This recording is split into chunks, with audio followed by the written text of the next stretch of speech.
I showed her the passport, expecting her to deny everything. But she didn't. And that's when I knew. I was already in danger.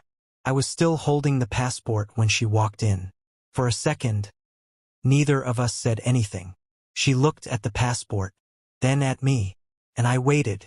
I expected panic, or anger, or at least a lie. But she didn't do any of that. She just sighed, like she had been expecting this moment. You weren't supposed to find that, she said. It didn't make sense. Whose passport is this? I asked. My voice felt tight, controlled. But inside, I was already panicking. She stepped closer, slowly, careful, like I was the dangerous one. Give it to me, she said quietly. I didn't move. Answer the question. She stopped, looked at me, and for the first time, I saw something real in her expression. Not fear, not guilt, something else. My voice was louder now. Tell me the truth. She looked at me for a long time, like she was deciding something. Then she said quietly, if I tell you, you don't get to go back to your normal life. My heart skipped. What does that mean? She took a step closer, lowered her voice.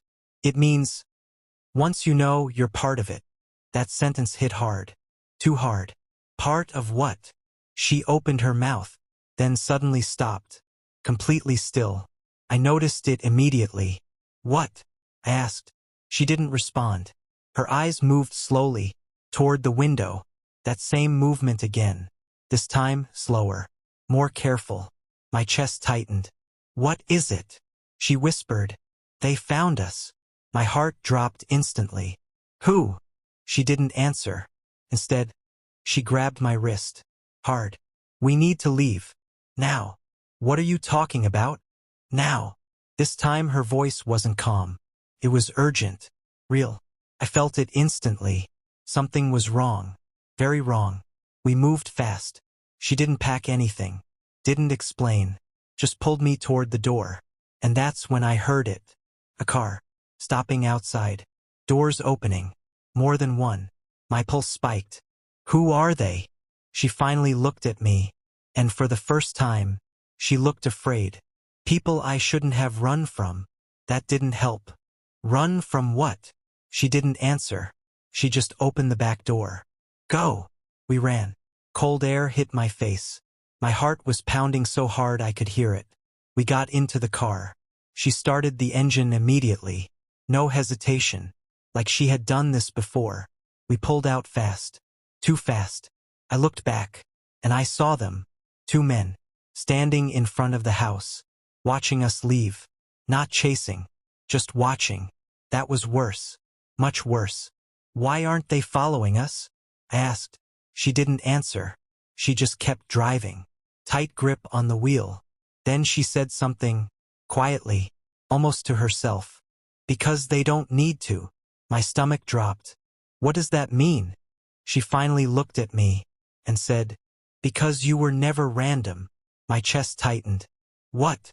She hesitated, just for a second, then said the thing that changed everything. I didn't choose you.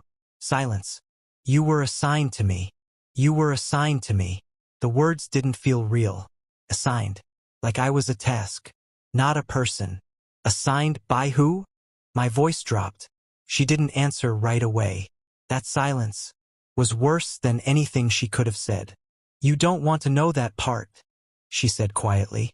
Stop saying that. I snapped. You keep telling me I don't want to know. But I'm already in this. She looked at me. Really looked this time. Like she was seeing me differently now. That's exactly the problem, she said. Silence filled the car again. My mind was racing. What am I to them? I asked. She tightened her grip on the wheel. Then said, you were never supposed to ask that question. My stomach dropped. Why? She hesitated, then finally said, because people who ask that. She paused. Don't usually stay alive long enough to get an answer. Silence. Heavy. Suffocating. I felt it then. For the first time. Real fear. Then why am I still alive? My voice almost broke. She didn't answer. Just kept driving.